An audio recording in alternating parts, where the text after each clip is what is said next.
The critic of the first volume of Das Kapital by Karl Marx, though Marxism had become a religion, Karl Marx being a religious cult leader, that is, as a sentient being, we should focus on the correct and coherent logic and the corroborated facts. The theory and conclusion within the first volume of Das Kapital by Karl Marx were based off on incoherent logic and false facts.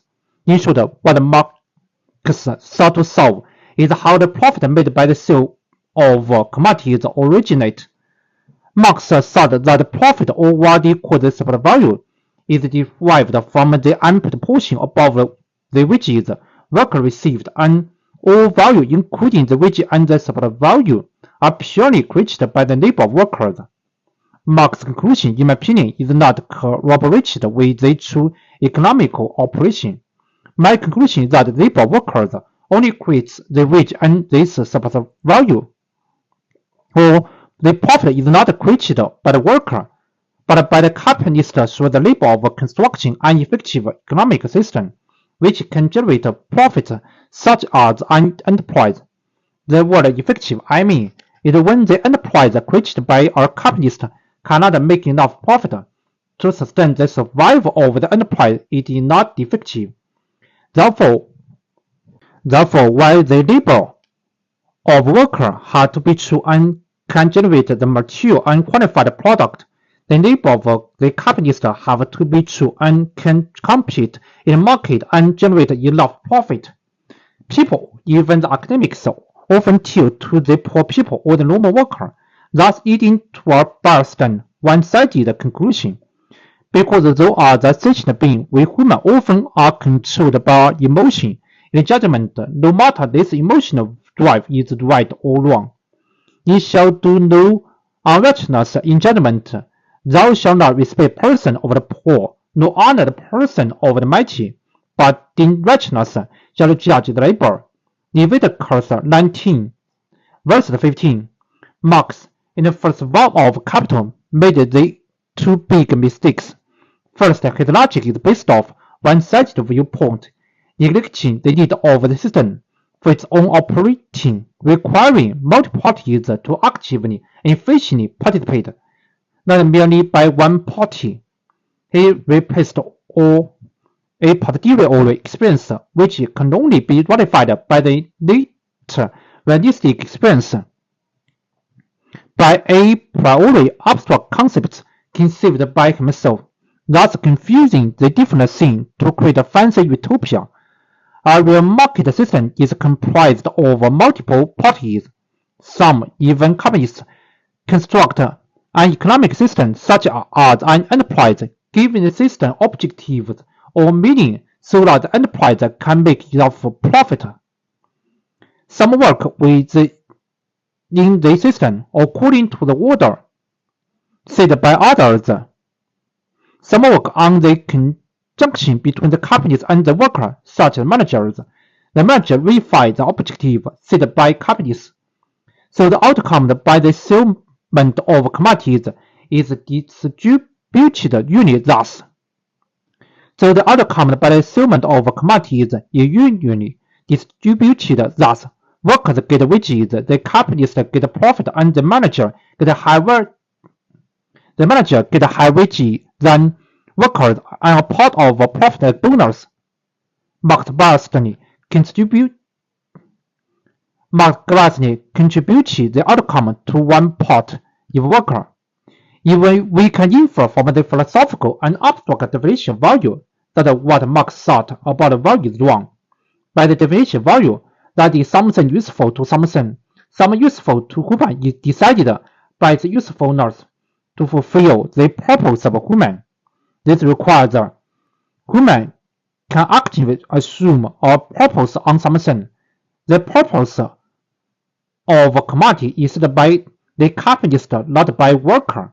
A worker is merely working in the factory or in the company according to the order set by others. They have no activity in setting the purpose for the committee. They have no activity in setting the purpose for the committee. How can the value is created only by worker given they have no participation in the creation of a purpose of a commodity? What Karl Marx thought about the origin of the value is philosophically and logically wrong.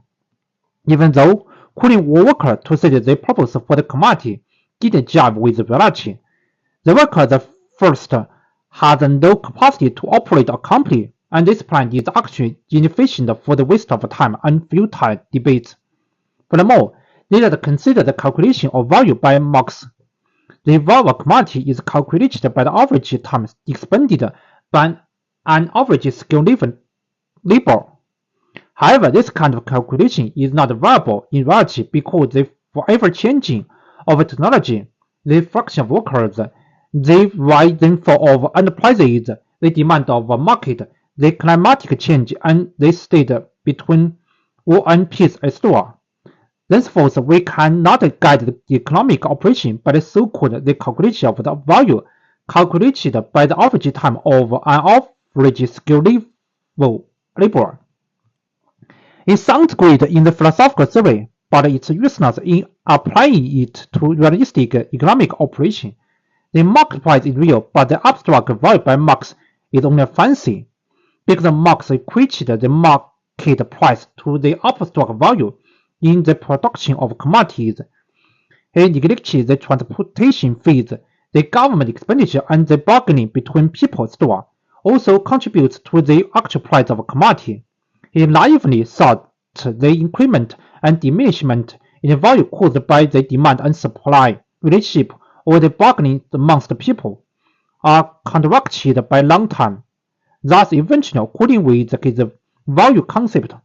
However, this kind of presumption is just self-sufficient. He presumed that this value idea is always right and fancied that the market price is ever oscillating around this idea. Furthermore, let us examine his idea of the surplus value. This surplus value is equal to the total shipment of commodities minus the wage paid for workers. First, the wage received by workers is predicated upon the subsistence expenditure. But this calculation is very variable, that is not a stable calculation to calculate this surplus value, because people can subsist themselves from a poorly condition to a well-off life. Because people can subsist themselves from a very poorly condition to a well-off life. Second, whether this surplus value can be realized is predicated upon the settlement of a commodity. Therefore, the problem of surplus value is basically an a posteriori problem, not an a priori problem, which cannot be determined before the settlement of commodities, and Marx thought that it is deciding the production process before the settlement. By presuming this fulfillment of this settlement of commodities, Marx inverted the a By presuming the fulfillment of this settlement of commodities, Marx inverted the a posteriori problem with the a priori problem, confusing both.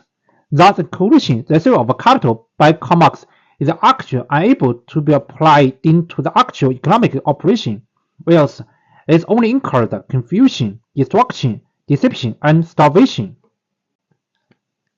And if they didn't like to return God in their knowledge, God gave them over to a reprobate mind to do those things which are not convenient, being filled with all unrighteousness, fornication, wickedness, covetousness, maliciousness, full of envy, murder, debate, deceit, malignity, whisperers, backbiters, haters of God, despiteful, proud, boasters, inventors of evil things, disobedient to parents, without understanding, covenant breakers without natural affection, implacable, unmerciful, who know in the judgment of God that they which commit such sins are worthy of death, not only do they them, but have pleasure in them that do them.